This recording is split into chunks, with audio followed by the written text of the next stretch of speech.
നമസ്കാരം. Myself Pooja from English optional. Semester 2-ലെ EDU06-ൻ്റെ പ്രാക്ടിക്കൽ വർക്കായ കപ്പാസിറ്റി ഡെവലപ്മെൻറ്റിനുള്ള ഗ്രൂപ്പിൽ ഇംഗ്ലീഷ് ഓപ്ഷനിലെ ഗ്രൂപ്പ് 2 മെമ്പേഴ്സാണ് ഞങ്ങൾക്ക് കിട്ടിയിരിക്കുന്ന ടോപ്പിക്ക് മൊഡ്യൂൾ 4-ലെ ഹ്യൂമൻ റൈറ്റ്സ് എഡ്യൂക്കേഷനാണ്. സോ ഞങ്ങളിതൊരു ന്യൂസ് റിപ്പോർട്ടിംഗ് മാതൃകയിലാണ് അവതരിപ്പിക്കാൻ ഉദ്ദേശിക്കുന്നത്. എല്ലാവരും എൻജോയ് ചെയ്യുമെന്ന് പ്രതീക്ഷിക്കുന്നു.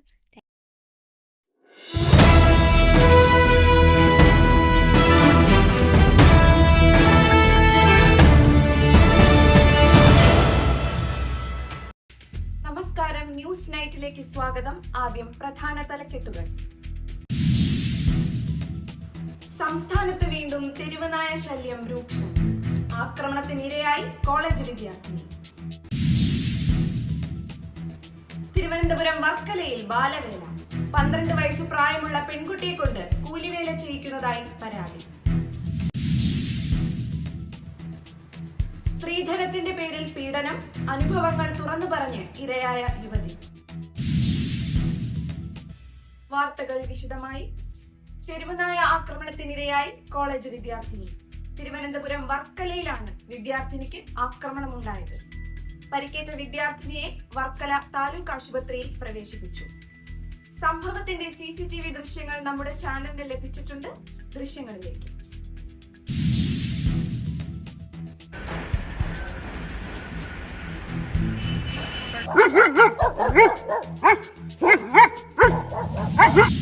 കൂടുതൽ വിവരങ്ങളുമായി നമ്മുടെ റിപ്പോർട്ടർ നവനീത് ചേരുന്നു. നവനീത്, വളരെയധികം ആശങ്കയുണർത്തുന്ന ഒരു മനുഷ്യാവകാശ ലംഘനമാണ് ഇവിടെ സംഭവിച്ചിട്ടുള്ളത്. എന്താണ് വിദ്യാർത്ഥിനിയുടെ ഇപ്പോഴത്തെ അവസ്ഥ?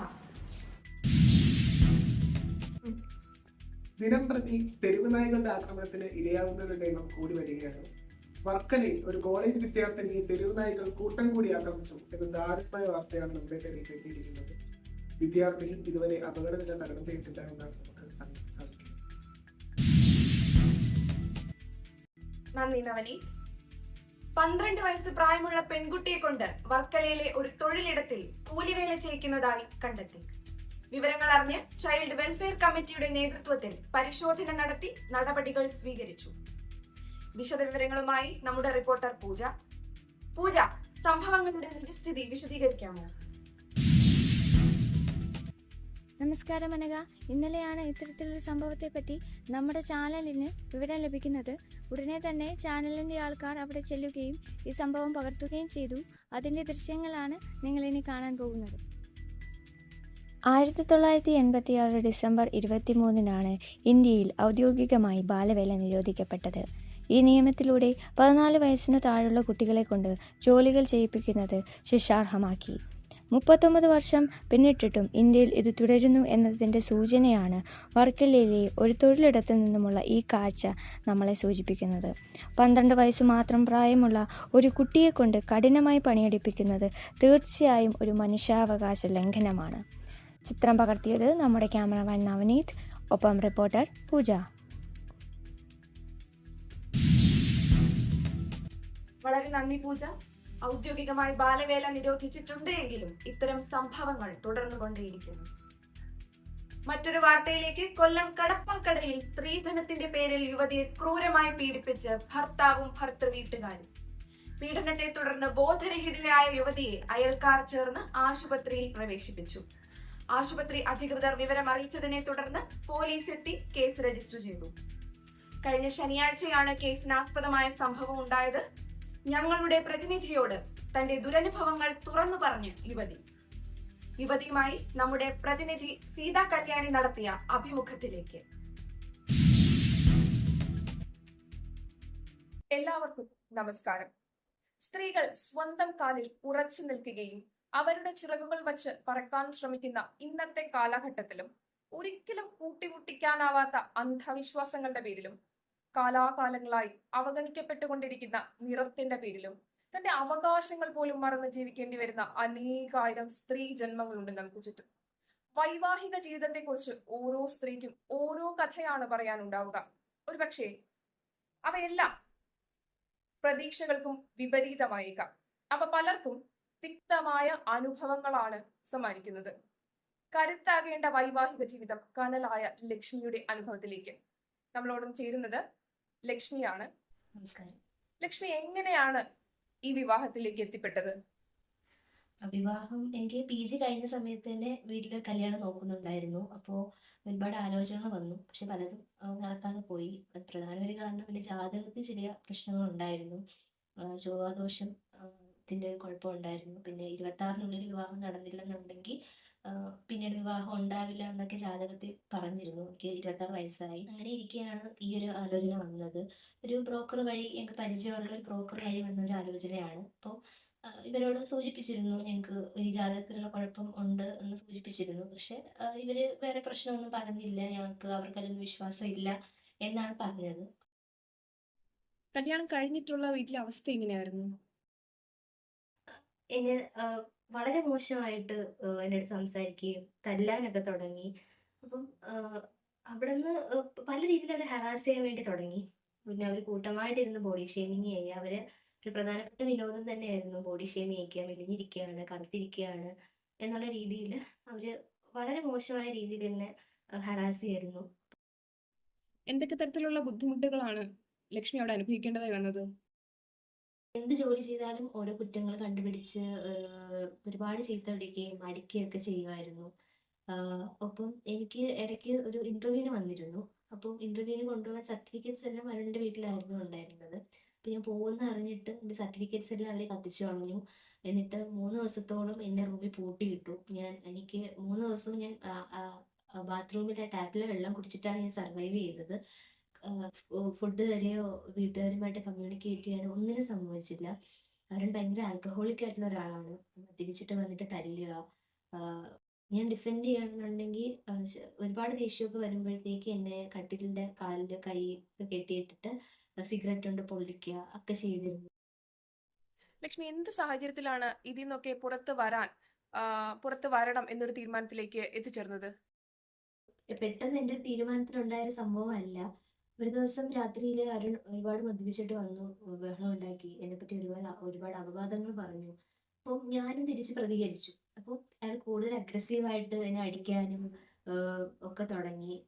അത് അയാൾ മാത്രമല്ല, അയാളുടെ വീട്ടുകാരും അമ്മയും സഹോദരി ചേച്ചിയും അച്ഛനും എല്ലാവരും എന്നെ വെച്ചേക്കരുത്, എന്നെ കൊല്ലണം എന്നുള്ള രീതിയിൽ ആയിരുന്നു അവരുടെയൊക്കെ പെരുമാറ്റം. അപ്പോൾ ഒരുപാട് അവരെന്നെ അബ്യൂസ് ചെയ്തു, ഒരുപാട് എന്നെ ഹറാസ് ചെയ്തു. കയറ് കൊണ്ടുവന്ന് എൻ്റെ കഴുത്തിലിട്ട് മുറുക്കി, എന്നെ ശ്വാസം മുട്ടിച്ച് കൊല്ലാൻ നോക്കി. അപ്പം ഞാൻ ജീവന് വേണ്ടി ഒരുപാട് പിടച്ചു. പക്ഷെ എങ്ങനെയോ എന്തോ ശക്തി കൊണ്ട് അയാളെ തള്ളി മാറ്റി പുറത്തേക്ക് ഇറങ്ങി ഓടുകയാണ് ചെയ്തത്. അവരെല്ലാവരും തള്ളി മാറ്റി. കാരണം എല്ലാവരും എന്നെ കൊല്ലാൻ വേണ്ടി തന്നെ ഒറ്റക്കെട്ടായി നിൽക്കുകയായിരുന്നു. ഞാൻ പുറത്തേക്ക് ഇറങ്ങി ഓടി, അടുത്തുള്ള വീട്ടിൽ അഭയം പ്രാപിച്ചു. ഞാൻ അവിടെ ചെന്നപ്പം ബോധം കെട്ട് വീഴുകയാണ് ഉണ്ടായത്. ഒരു ഷോക്കും ഉണ്ട്. അങ്ങനെ അയൽപ്പക്കത്തെ വീട്ടുകാരാണ് എന്നെ ഹോസ്പിറ്റലിലേക്ക് എത്തിക്കുന്നത്. പിന്നെ പോലീസ് വന്നു. പിന്നെ എനിക്ക് കള്ളം പറഞ്ഞ് അവരെ രക്ഷിക്കണമെന്ന് തോന്നിയില്ല. കാരണം എൻ്റെ ജീവൻ പോലും അപായപ്പെടുത്താൻ ശ്രമിച്ചവരോട് ക്ഷമിക്കണമെന്ന് എനിക്ക് തോന്നിയില്ല. അങ്ങനെ പോലീസിനോട് എല്ലാ വിവരവും ഞാൻ പറഞ്ഞു. പോലീസ് വീട്ടുകാരെ അറിയിച്ചു. ലക്ഷ്മിയുടെ അനുഭവം ഓരോ സ്ത്രീക്കും ഓരോ പാഠമാണ്. Your bruises will fade, your strength will shine. നിന്റെ മുറിവുകൾ മങ്ങും, നിന്നിലെ കരുത്ത് തെളിയും. ഇതാണ് ലക്ഷ്മി ഇവിടെ തെളിയിച്ചിരിക്കുന്നത്. ദുരനുഭവങ്ങൾ തുറന്നു പറഞ്ഞ് ആത്മധൈര്യത്തോടെ പൊരുതാനുറച്ച ലക്ഷ്മിക്ക് എല്ലാവിധ പിന്തുണയും. ഇതോടെ ഇന്നത്തെ ന്യൂസ് നൈറ്റ് ഇവിടെ പൂർണ്ണമാകുന്നു. അടുത്തതായി നാക്കില്ല നേരവുമായി സാറക്കുട്ടി. നമസ്കാരം.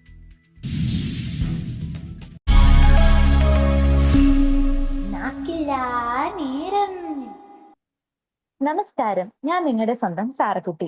മാന്യ പ്രേക്ഷകർക്ക് നാക്കില്ല നേരം എന്ന പരിപാടിയിലേക്ക് സ്വാഗതം. കഴിഞ്ഞ കുറച്ച് ദിവസങ്ങളായി മനുഷ്യാവകാശത്തെ ലംഘിക്കുന്ന ഒട്ടനവധി പ്രവർത്തനങ്ങൾ നമുക്ക് ചുറ്റിലും കണ്ടുവരുന്നുണ്ട്. മനുഷ്യാവകാശം എന്താണെന്ന് അറിയാമായിരുന്നിട്ടും അതിനെതിരായിട്ട് ഒട്ടനവധി പേർ പ്രവർത്തിക്കുന്നുണ്ട്. ഇന്നത്തെ പരിപാടി അത്തരത്തില് മനുഷ്യാവകാശം എന്താണെന്നും അതിന്റെ വിദ്യാഭ്യാസ മേഖലയിലുള്ള പ്രാധാന്യങ്ങളെ പറ്റി പറയാൻ വേണ്ടിയിട്ടാണ് നമ്മൾ ഇന്നീ ചർച്ച നടത്തുന്നത്. ഇന്ന് ഈ ചർച്ചയിൽ പങ്കെടുക്കാൻ വേണ്ടി മനുഷ്യാവകാശ വിദ്യാഭ്യാസത്തെ കുറിച്ച് നമ്മൾ എത്തിക്കാൻ വേണ്ടിയിട്ട് നമുക്ക് 4 വിശിഷ്ട അതിഥികൾ ഇവിടെ എത്തിച്ചേർന്നിട്ടുണ്ട്. ആദ്യമായി നമുക്ക് അവർ ഓരോരുത്തരെയും സ്വാഗതം ചെയ്യാം. ആദ്യമായി ഞാൻ സ്വാഗതം ചെയ്യാൻ പോകുന്നത് രാഷ്ട്രീയ പ്രവർത്തകനും കഞ്ഞിക്കുഴി MLA-യുമായ ശ്രീ PP കോയ സാറിനെയാണ്. ശ്രീ PP കോയ സാർ, സ്വാഗതം ചെയ്യുന്നു. അടുത്തതായി സ്വാഗതം ചെയ്യാൻ പോകുന്നത് അരിക്കട മുക്കിന്റെ അഭിമാനമായ അധ്യാപിക ശ്രീമതി പുഷ്പ ടീച്ചറിനെയാണ്. പുഷ്പ ടീച്ചർ, സ്വാഗതം. മൂന്നാമതായി സ്വാഗതം ചെയ്യാൻ പോകുന്നത് ആരൊക്കെയോ ചേർന്ന് സാമൂഹ്യ പ്രവർത്തകയാക്കിയ മൈക്ക് മറിയത്തെയാണ്. മൈക്ക് മറിയം മാഡം, സ്വാഗതം. അടുത്തതായി സ്വാഗതം ചെയ്യാൻ പോകുന്നത് കേസിലെ വക്കീലായ അഡ്വക്കേറ്റ് കേസമ്മയാണ്. കേസമ്മ ഓടനാവട്ടത്തെ ഇന്നത്തെ പ്രോഗ്രാമിലേക്ക് സ്വാഗതം ചെയ്യുന്നു. ഇന്ന് നമ്മുടെ വിഷയം മനുഷ്യാവകാശ വിദ്യാഭ്യാസം എന്ന വിഷയത്തെ പറ്റി ചർച്ച ഇവിടെ ആരംഭിക്കാൻ പോവുകയാണ്. ആദ്യമായിട്ട് എന്താണ് മനുഷ്യാവകാശ വിദ്യാഭ്യാസം എന്നതിനെ പറ്റി ചർച്ച ചെയ്യാൻ വേണ്ടി ശ്രീ പി കോയ സാറിനെ ക്ഷണിക്കുന്നു.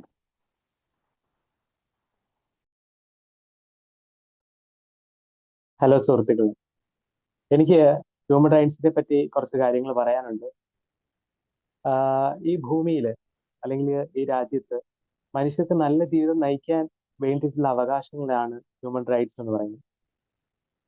എല്ലാ ജനങ്ങൾക്കും കൃത്യമായിട്ടുള്ള ഹ്യൂമൻ റൈറ്റ്സ് കിട്ടുമ്പോൾ ആ നേഷൻ ഡെവലപ്ഡ് ആയി ആകുന്നു എന്നതാണ്.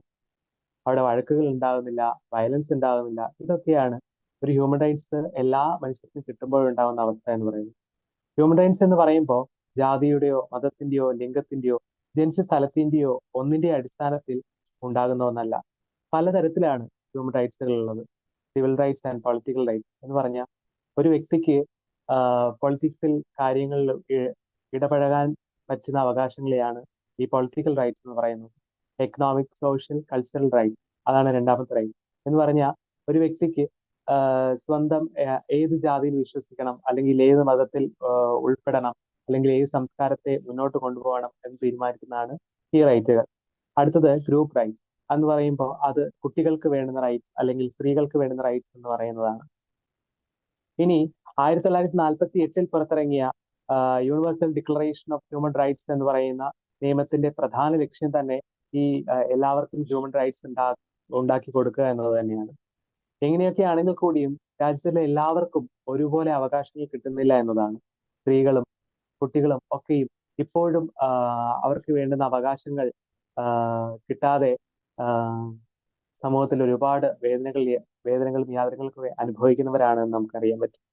പല മനുഷ്യരും അവർക്ക് കിട്ടേണ്ടുന്ന അവകാശങ്ങളെ പറ്റി അറിയുന്നില്ല എന്നതാണ്. അപ്പൊ ആദ്യമേ കുട്ടികൾക്കും ജനങ്ങൾക്കും ഒക്കെ ഒരു ഹ്യൂമൻ റൈറ്റ്സ് എഡ്യൂക്കേഷൻ കൊടുക്കുക എന്നതാണ് എനിക്ക് പറയാനുള്ളത്. Thank you. വളരെ നന്ദിയുണ്ട് സാർ. സാറ് മനുഷ്യാവകാശത്തെ പറ്റിയിട്ട് നല്ലൊരു ഇൻട്രൊഡക്ഷൻ നമുക്ക് നൽകിയിട്ടുണ്ട്. ഇത്രയും ശാരീരിക അസ്വാസ്ഥ്യം ഉണ്ടായിട്ട് പോലും സാറ് നമുക്ക് വേണ്ടി ഇത്തരത്തിലെ നല്ലൊരു ചർച്ച നടത്തിയതിന് വളരെയധികം നന്ദിയുണ്ട് സാർ. അടുത്തതായിട്ട് മനുഷ്യാവകാശം, ഇന്ത്യയിലുള്ള മനുഷ്യാവകാശ വിദ്യാഭ്യാസത്തെ പറ്റി സംസാരിക്കാനായി ശ്രീമതി പുഷ്പ ടീച്ചറിനെ ക്ഷണിക്കുന്നു. നമസ്കാരം. എന്റെ പേര് പുഷ്പ. ഞാൻ എന്റെ പേരിനോട് വരെ വളരെ 100% നീതി പുലർത്തുന്ന ഒരു വ്യക്തിയാണ്. അതേപോലെ തന്നെ, കാരണം എന്റെ വീട്ടിൽ ഒരുപാട് പൂന്തോട്ടവും അതിൽ ഒത്തിരി പൂക്കളുമുണ്ട്. അതുപോലെ തന്നെ എന്റെ തൊഴിൽ, ഞാനൊരു അധ്യാപികയാണ്. എനിക്ക് എന്റെ കുട്ടികളിലേക്ക് കൃത്യമായി മനുഷ്യാവകാശത്തെ കുറിച്ചുള്ള അവബോധം നൽകുന്നതിൽ ഞാൻ വളരെ ഏറെ തൽപരയായ ഒരു വ്യക്തിയാണ്. പക്ഷേ ഇപ്പോൾ അതിനെപ്പറ്റി പറയുമ്പോൾ, പണ്ട് എന്നോടൊപ്പം വർക്ക് ചെയ്തിരുന്ന ഒരു കൃഷ്ണൻകുട്ടി മാഷുണ്ടായിരുന്നു. അദ്ദേഹം ആവട്ടെ ഇത്തരത്തിൽ കുട്ടികളിലേക്ക് ഇത്തരത്തിലുള്ള റൈറ്റ്സിനെയൊക്കെ എത്തിക്കുന്നതിന് അദ്ദേഹം വളരെ എതിർപ്പുള്ള ഒരു വ്യക്തിയായിരുന്നു. അയാൾ എപ്പോഴും എന്നോട് പറയും, എന്തിനാണ് ഈ കോൺസ്റ്റിറ്റ്യൂഷനിൽ ഓൾറെഡി എഴുതി വെച്ചിരിക്കുന്ന റൈറ്റ്സ് ഒക്കെ കുട്ടികളിലേക്ക് വീണ്ടും വീണ്ടും പറയുന്നത്? അതിപ്പോ പടിയുന്ന വീണ ഒരു കുട്ടിക്ക് ഗ്രാവിറ്റി പറഞ്ഞു കൊടുക്കുന്നത് പോലെയാണ് എന്നൊക്കെ അയാൾ എന്നോട് പറയുമായിരുന്നു. ഞാൻ അതിനെ തക്കമായി തന്നെ നല്ലതായി തന്നെ ഞാൻ എതിർത്തിരുന്നു. കാരണം അതേ, കുട്ടികളൊക്കെ വീഴുകയാണ്. അവരെവിടേക്കാണ് വീഴുന്നത്? അവർ ഇൻജസ്റ്റിസ്, ഡിസ്ക്രിമിനേഷൻ, ഇഗ്നോറൻസ്, ഇതിലേക്കൊക്കെയാണ് വീഴുന്നത്. കാരണം അവർക്ക് ആവശ്യമായിട്ടുള്ള, കുട്ടികൾക്കാവട്ടെ പൗരന്മാർക്ക് ആവട്ടെ, അവർക്ക് ആവശ്യമായിട്ടുള്ള ഇത്തരത്തിലുള്ള റൈറ്റ്സ് ഇവിടെ ഉണ്ടെന്ന് പോലും അവർക്ക് ആർക്കും അറിയില്ലായിരുന്നു. ഒരിക്കൽ ഈ കൃഷ്ണൻകുട്ടി മാഷ് എന്നോട് പറയുകയാണ്, ഇതുപോലെ വളവള സംസാരിക്കുന്നതിനാണോ ഫ്രീഡം ഓഫ് സ്പീച്ച് എന്ന് പറയുന്നത്? ഞാൻ അതിനെ തക്കതായി തന്നെ എതിർത്തു. കാരണം we need human right education to teach dignity, equality and where to draw lines എന്ന് ഞാൻ പറഞ്ഞ അയാളെ എതിർക്കുകയായിരുന്നു ഉണ്ടായിരുന്നത്. അങ്ങനെ ഇരിക്കെ ഒരു ദിവസം അയാൾ എന്റെ ക്ലാസ്സിലേക്ക് വന്നിട്ട് എന്നോട് ചോദിച്ചു, ഈ കുട്ടികൾക്ക് ഇത്രയും ഫ്രീഡമും കാര്യങ്ങളും ഒക്കെ പറഞ്ഞു കൊടുക്കുന്നത് എന്തിനു വേണ്ടിയിട്ടാണ്? ഇനി കുട്ടികൾ ടെക്സ്റ്റ് ബുക്കിനെ എതിർക്കാൻ വേണ്ടിയിട്ടാണോ എന്ന് അയാൾ എന്നോട് ചോദിച്ചു. ഞാൻ പറഞ്ഞു, അല്ല, കുട്ടികൾ ടെക്സ്റ്റ് ബുക്കിനെ ഒന്നും എതിർക്കാൻ വേണ്ടി ഞാൻ പഠിപ്പിക്കുന്നില്ല. പക്ഷേ കുട്ടികളുടെ പുസ്തകങ്ങളിൽ എപ്പോഴാണോ സ്ത്രീകൾക്ക് ഉയർന്ന നിലവാരത്തിൽ എത്താൻ കഴിയില്ലെന്നും ഒരു പൈലറ്റ് ആവാൻ കഴിയില്ലെന്നും പറയുന്നത്, അല്ലെങ്കിൽ ഒരു കുറഞ്ഞ ജാതി അല്ലെങ്കിൽ കൂടിയ ജാതി എന്നുള്ള പദങ്ങൾ ഉപയോഗിക്കുന്നത്, അന്ന് കുട്ടി ആ ടെക്സ്റ്റ് ബുക്കിനെയും കൃത്യമായി തന്നെ എതിർക്കണമെന്നായിരുന്നു ഞാൻ കുട്ടികളെ പറഞ്ഞിട്ടുണ്ടായിരുന്നത്. അന്ന് ഞാൻ കൃഷ്ണൻകുട്ടി മാഷിനെ നന്നായി തന്നെ എതിർത്തിട്ടുണ്ടായിരുന്നു. അദ്ദേഹത്തിന് ഇത്തരത്തിലുള്ള അവയർനെസ് ഒന്നും കൊടുക്കുന്നതിനോട് അയാൾക്ക് ഒരു താല്പര്യവും ഇല്ലാത്തൊരു വ്യക്തിയായിരുന്നു. പക്ഷെ എന്റെ കണ്ണിൽ അവയർനെസ് ഇസ് എ പവർ എന്ന് തന്നെ ഞാൻ പറയും. അതേപോലെ ചില വൃത്തികെട്ട രാഷ്ട്രീയങ്ങൾ, ഇത്തരത്തിലുള്ള പ്രവർത്തനങ്ങൾക്കൊക്കെ ഞാൻ എതിരാണ്. നമ്മുടെ റൈറ്റ്സിനെതിരെയാണ് ചില കാര്യങ്ങളെന്ന് തന്നെയാണ് ഞാൻ വിശ്വസിക്കുന്നത്. അതോടൊപ്പം എനിക്ക് പറയാനുള്ളത്, ഇത്തരത്തിൽ ഫൈറ്റ് ചെയ്യേണ്ട ഒന്നല്ല നമ്മുടെ ഈ റൈറ്റ്സ് എന്ന് പറയുന്നത്. ഏത് റൈറ്റും ആവട്ടെ, നമ്മുടെ ഹ്യൂമൻ റൈറ്റ് നമ്മുടെ എഡ്യൂക്കേഷനിൽ നമ്മുടെ ലോകത്തിന് തന്നെ സമ്പന്നതയിലേക്ക് എത്തിക്കുന്ന ഒരു വളരെ വലിയൊരു ഭാഗമാണ് ഹ്യൂമൻ റൈറ്റ് ഇൻ എഡ്യൂക്കേഷൻ എന്ന് പറയുന്നത്. അത് നല്ല രീതിയിൽ തന്നെ സമൃദ്ധമായി മുന്നോട്ട് പോകുന്നതിന് ഞാൻ എൻ്റെ പങ്കും കൃത്യമായി വഹിക്കുകയും മറ്റുള്ളവരിലും അത് എത്തിക്കുമെന്നും ഞാൻ പറയുന്നു. നന്ദി. ടീച്ചർ വളരെ ആധികാരികമായിട്ടുള്ള രീതിയിലാണ് നമ്മുടെ മനുഷ്യാവകാശ വിദ്യാഭ്യാസവും നമ്മുടെ ഇന്ത്യയുമായിട്ടുള്ള കാര്യങ്ങൾ വളരെ നല്ല രീതിയിൽ കൂട്ടിച്ചേർത്തുകൊണ്ടും നമ്മുടെ ഇന്നത്തെ വിദ്യാഭ്യാസ മേഖലയിലുള്ള മനുഷ്യാവകാശ ലംഘനങ്ങളെ പറ്റിയിട്ടും അതിന്റെ ചൂഷണങ്ങളെ പറ്റിയിട്ടും നമ്മുടെ ടീച്ചർ നമുക്ക് വളരെ നല്ല രീതിയിലാണ് പറഞ്ഞു തന്നിരിക്കുന്നത്. അടുത്തതാണ് മനുഷ്യാവകാശങ്ങളുടെ അവകാശം എന്താണ്, മനുഷ്യാവകാശ വിദ്യാഭ്യാസത്തിന്റെ അവകാശങ്ങൾ അല്ലെങ്കിൽ അതിന്റെ ആവശ്യങ്ങൾ, അതേക്കുറിച്ച് ചർച്ച ചെയ്യാനായി ശ്രീമതി നമ്മുടെ സ്വന്തം മൈക്ക് നിലയത്തെ സ്വാഗതം ചെയ്യുന്നു. നമസ്കാരം. അതായത് മനുഷ്യാവകാശ വിദ്യാഭ്യാസം എന്ന് പറയുന്നത് എന്താണ്? അതെന്ന് പറയുന്നത് നമ്മുടെ സമൂഹത്തിന് ഏറ്റവും അത്യാവശ്യമായിട്ടുള്ള ഒരു ശാസ്ത്രമാണ്. അത് മനുഷ്യന്റെ ആത്മഗൗരവം തിരിച്ചറിയാനും സാമൂഹിക നീതി ഉറപ്പാക്കാനും നമ്മെ ഒരുക്കുന്നു. ഇതിലൂടെ നാം സഹവാസവും സഹിഷ്ണുതയും വളർത്തുന്നു. പല ജാതി, പല മതം, പല ലിംഗം എന്നീ അടിസ്ഥാനത്തിലുള്ള ഒരുപാട് വിവേചനങ്ങളുണ്ട് നമ്മുടെ നാട്ടിൽ. അതിനെ ചെറുക്കാനുള്ള ഏറ്റവും വലിയ ധൈര്യം നൽകുന്നത് നമ്മുടെ ഈ മനുഷ്യാവകാശ പഠനമാണ്. അതുപോലെ തന്നെ ദരിദ്രരായിട്ടുള്ള ആൾക്കാരുണ്ട്, സമൂഹത്തിൽ പിന്തള്ളപ്പെട്ടിട്ടുള്ള ആൾക്കാരുണ്ട്. ഇവരുടെ എല്ലാവരുടെ അവകാശങ്ങൾ അവരെ അറിയിക്കാനും അതിനായിട്ട് നാം പോരാടുകയും ചെയ്യണമെങ്കിൽ നമുക്ക് ഈ എഡ്യൂക്കേഷൻ കിട്ടാണ്ട് വല്ല കാര്യമുണ്ടോ? അതിനുള്ള ഏറ്റവും ശക്തമായ ആയുധമാണ് ഈ മനുഷ്യാവകാശ വിദ്യാഭ്യാസം എന്ന് പറയുന്നത്. അതേപോലെ ഒരേ സമയം ഏതൊരു വ്യക്തിയുടെയും വികസനത്തിനും അതിന്റെ നീതിപൂർണമായ സമൂഹത്തെ ഉയർത്തിക്കൊണ്ടുവരാനും നമുക്ക് ഈ മനുഷ്യാവകാശ വിദ്യാഭ്യാസം അത്യാവശ്യമാണ്. ഇതിനെ ഉപേക്ഷിക്കാൻ നമുക്ക് പറ്റില്ല. നമ്മൾ അതിനെ ഏറ്റെടുക്കണം, അതിനെ പകർന്നു നൽകണം. അതുപോലെ തന്നെ അതിനെ വിപുലീകരിക്കാൻ നമ്മൾ കൂടെ നിന്നേ പറ്റുള്ളൂ. അത്ര എനിക്ക് പറയാനുള്ളൂ. വളരെ നന്ദിയുണ്ട് മൈക്കുമറിയം മാഡം. വളരെ നല്ല രീതിയിൽ നമുക്ക് അതിന്റെ മനുഷ്യാവകാശ വിദ്യാഭ്യാസത്തിന്റെ ആവശ്യങ്ങൾ, ഒട്ടനവധി ആവശ്യങ്ങളുണ്ട്, ആ ആവശ്യങ്ങളെ പറ്റിയിട്ട് നമുക്ക് മുന്നിൽ എത്തിച്ചത് വളരെയധികം നന്ദിയുണ്ട്. അടുത്തതായി മനുഷ്യാവകാശ അതിന്റെ വികസനത്തെക്കുറിച്ചും അതിന്റെ കൂടുതലായിട്ടുള്ള നിയമഘടനയെ പറ്റിയിട്ടും നമുക്ക് മുന്നിൽ ചർച്ച ചെയ്യാനായിട്ട് നമ്മുടെ ഓടനാവട്ടത്തിന്റെ സ്വന്തം വക്കീലായ കേസമ്മ വക്കീലിനെ ക്ഷണിക്കുന്നു. നമസ്കാരം, എൻ്റെ പേര് കേസമ്മ വക്കീൽ. എനിക്കിന്ന് പറയാനുള്ളത് മാനവാവകാശങ്ങളെ കുറിച്ചാണ്. മാനവാവകാശങ്ങൾ എന്നാൽ ഒരു മനുഷ്യന് ജന്മസിദ്ധമായി കൈവശം വെക്കേണ്ട ഒരു അവകാശമാണ്. ഇതിലൂടെ വ്യക്തിയുടെ സ്വാതന്ത്ര്യവും സമത്വവും ഉറപ്പാക്കപ്പെടുന്നുണ്ട്. ഇന്ത്യൻ ഭരണഘടനയിലെ ഭാഗം 3, അതായത് ആർട്ടിക്കിൾ 14 മുതൽ 32 വരെയുള്ളവ മനുഷ്യാവകാശങ്ങൾക്കും അടിസ്ഥാന അവകാശങ്ങൾക്കും സംരക്ഷണം ഒരുക്കുന്നു. അതേപോലെ 4-ാം ഭാഗത്തിൽ, അതായത് ആർട്ടിക്കിൾ 51A, അതിൽ പൗരന്മാർക്കുള്ള ചുമതലകളെ കുറിച്ചും ഇവിടെ പ്രതിപാദിക്കുന്നുണ്ട്. 1948 ഐക്യരാഷ്ട്രസഭ പുറത്തിറക്കിയ universal declaration of human rights ആഗോളതലത്തിൽ മനുഷ്യാവകാശങ്ങൾക്ക് രൂപം നൽകിയതാണ്. ഇന്ത്യ അതിന്റെ ഭാഗമാവുകയും അതിൽ മാർഗരേഖകൾ പാലിക്കാനും പ്രതിജ്ഞാബദ്ധനാവുകയും ചെയ്തിട്ടുണ്ട്. ഇന്ത്യയിലെ NCERT നയങ്ങൾ അനുസരിച്ച് പാഠപുസ്തകങ്ങളിലൂടെ വിദ്യാർത്ഥികൾക്ക് മനുഷ്യാവകാശങ്ങളെ കുറിച്ച് പഠിപ്പിക്കുന്നുണ്ട്. ഇതിനാൽ തന്നെ വിദ്യാഭ്യാസം മനുഷ്യാവകാശ ബോധം വളർത്തുന്നതിൽ ഒരു നിർണായക പങ്കാണ് നമ്മുടെ ഇവിടെ പങ്കുവഹിക്കുന്നത്. അത് നിങ്ങൾക്ക് എല്ലാവർക്കും അറിയാമല്ലോ. അതേപോലെ 1993 ഇന്ത്യൻ ദേശീയ മനുഷ്യാവകാശ കമ്മീഷൻ രൂപീകരിച്ചു. അത് കോയ സാറിനെ അറിയാമോ? പിന്നെ അതേ അറിയാം. 1993 ഇന്ത്യൻ ദേശീയ മനുഷ്യാവകാശ കമ്മീഷൻ രൂപീകരിക്കുകയും അത് നമ്മുടെ രാജ്യത്തിന്റെ അല്ലെങ്കിൽ നമ്മുടെ രാജ്യത്ത് മനുഷ്യാവകാശം സംരക്ഷിക്കാനും കർശന നടപടി എടുക്കാനും കഴിയുന്ന ഒരു പ്രധാന സ്ഥാപനമാണ് അത്. അതേപോലെ ഓരോ സംസ്ഥാനങ്ങളും അവയുടേതായ മനുഷ്യാവകാശ കമ്മീഷനുകളും ഓരോ സംസ്ഥാനത്തും പ്രവർത്തിച്ചു വരുന്നുണ്ട്. മികച്ചൊരു സമൂഹം നിർമ്മിക്കാൻ എല്ലാവരും മനുഷ്യാവകാശങ്ങളെ ബോധ്യത്തോടെ മാനിക്കുകയും സംരക്ഷിക്കുകയും വേണം. അതാണ് എനിക്കിവിടെ പറയാനുള്ളത്. കൂടാതെ നമ്മുടെ ചുറ്റുമുള്ള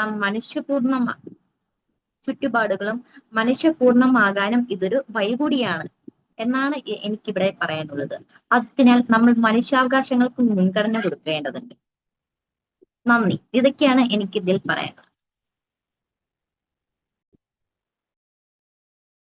വളരെ നന്ദിയുണ്ട് കേസമ്മ വക്കീൽ. കേസമ്മ വക്കീൽ നമ്മുടെ മനുഷ്യാവകാശ വിദ്യാഭ്യാസത്തെ കുറിച്ചും അതിന്റെ നിയമാവകാശ ഘടനയെ പറ്റിയിട്ടും നമ്മളോട് വളരെയധികം നല്ല രീതിയിൽ പറഞ്ഞിട്ടുണ്ട്. ഇന്ന് ഇത്തരം ഒരു വിഷയം നമ്മളിവിടെ മനുഷ്യാവകാശ വിദ്യാഭ്യാസത്തെ കുറിച്ച് വളരെ നല്ല രീതിയിലാണ് ചർച്ച ചെയ്തിരിക്കുന്നത്. ഈ ചർച്ചയിൽ പങ്കുചേർന്ന വിശിഷ്ട വ്യക്തികളായ MLA കഞ്ഞിക്കുഴി MLA ആയ PP കോയ സാറിനും നമ്മുടെ പുഷ്പ ടീച്ചറിനും അതോടൊപ്പം തന്നെ മൈക്കു മറിയത്തിനും സാമൂഹ്യ പ്രവർത്തകയായ മൈക്കു മറിയത്തിനും അതോടൊപ്പം തന്നെ നമ്മുടെ കേസമ്മ വക്കീലിനും വളരെയധികം നന്ദി ഞാൻ പറയുകയാണ്. നമ്മുടെ ഇന്നത്തെ പരിപാടി എല്ലാവരിലും എത്തിച്ചേരുന്നെന്ന് പ്രതീക്ഷിക്കുന്നു. അങ്ങനെ നമ്മൾ ഇന്നത്തെ പരിപാടി ഇവിടെ അവസാനിക്കുകയാണ്. It's me Sarakkutty signing off from Nakkila Neram. By.